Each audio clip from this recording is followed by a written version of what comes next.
DJ Rock, halo-halo ang nararamdaman ko. Kinakabahan ako, natatakot ako, gusto kong tumakbo pero hawak niya ang kamay ko. Iba't ibang babae, iba't ibang conversations. Rocky's Secret Files. Your story they never knew existed. Tinuruan niya ako kung paano maging isang mahusay na kabit.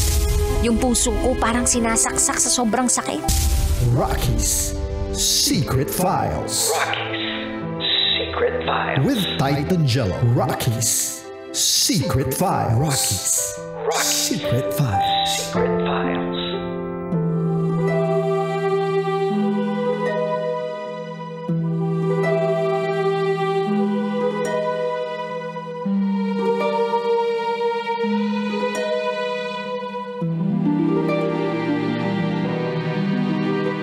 Good evening mga kabisyo. Sama niyo pa rin po ang titindig sa mga pinaglalaban ninyo. DJ Titan Jello. At ikay nakatutok sa 90.7 Love Radio. At ito po ang Rocky Secret Files with Titan Jello Halloween Special.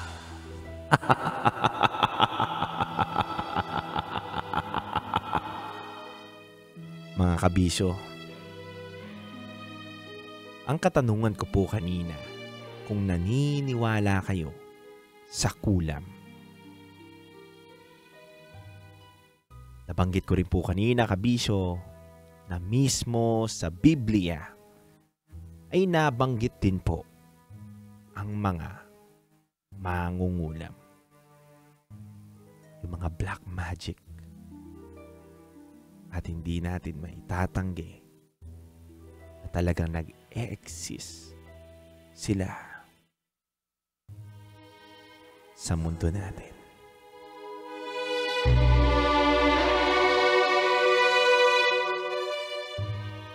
Napakinggan natin ang binahagi ni Isabel at binasa ng ating basa princess na si DJ Rakitera. Patungkol ito sa nakakakilabot na mga pangyayari. Sabi nga daw, kabisyo, ng karamihan, ang tanging makakagamot lang din sa taong nakulam ay kapwa niya mangungulam. Kailangan niya magpagamot sa mas magaling, mas malakas at mas may dunong sa pangungulam. Kaya kabisyo, alamin na muna natin ang mga komento ng ating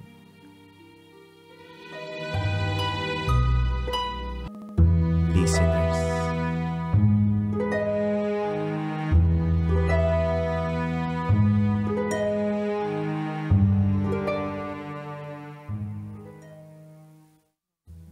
Sabi ni Robert Jason Tirao, uso rin ang kwentong kulam sa probinsya namin. Nakakatakot talaga, pero di ko alam kung totoo o hindi. Gawin mo man yan, mali man yan at hindi na mababawi pa ang buhay niya na nananahimik na. Dahil naniniwala ako na kapag ikay nangulam, ay isinanla mo na ang kaluluwa mo sa demonyo.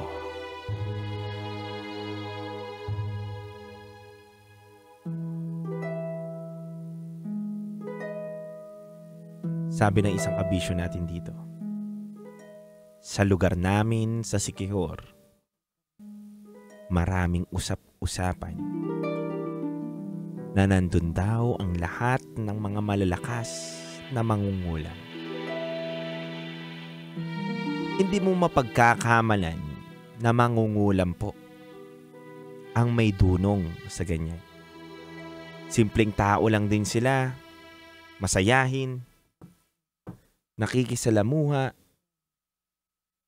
at hindi mo mamamalayan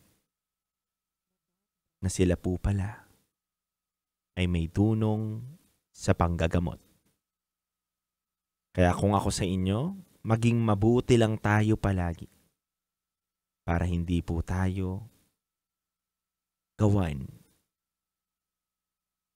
ng masama ng may dunong sa pangungulam. Kabisyo.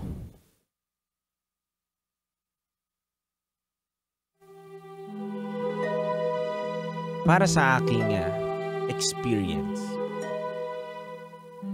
kung tatanungin niyo ako na totoo ba ang kulam o hindi, ako mismo ay naniniwala sa itim na mahika.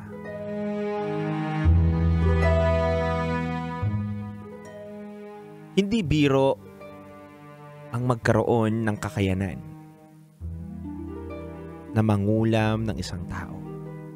At tama po ang ating mga kabisyo na isa po sa pinakamaraming usapin ng pangungulam ang lugar ng Siquijor.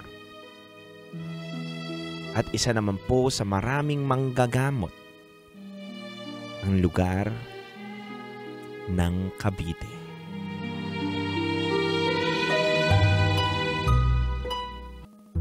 Mahirap makahanap ng may mga dunong sa panggagamot ng kulam kabisyo.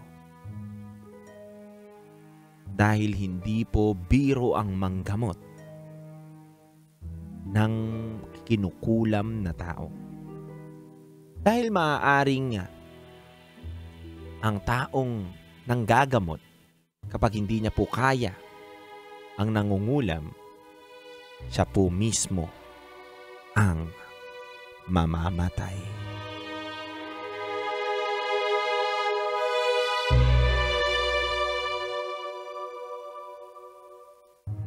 Natatandaan ko kabisyo, ang laging sinasabi lamang sa akin ng lola ko. Ang pinakamabisa daw na pangontra sa kulam ay panalangin. Walang sino man ang kayang tumalo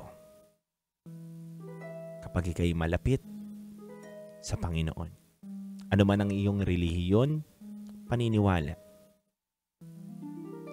Kung mismo ikaw ay hindi mo ipapasok sa utak mo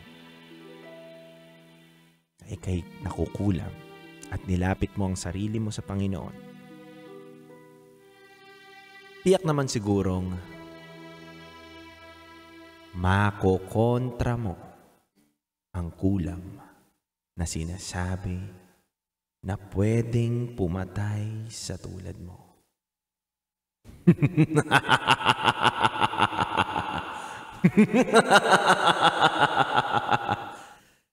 Mga kabisyo, sa aking pagbabalik, kayo po'y tumutok.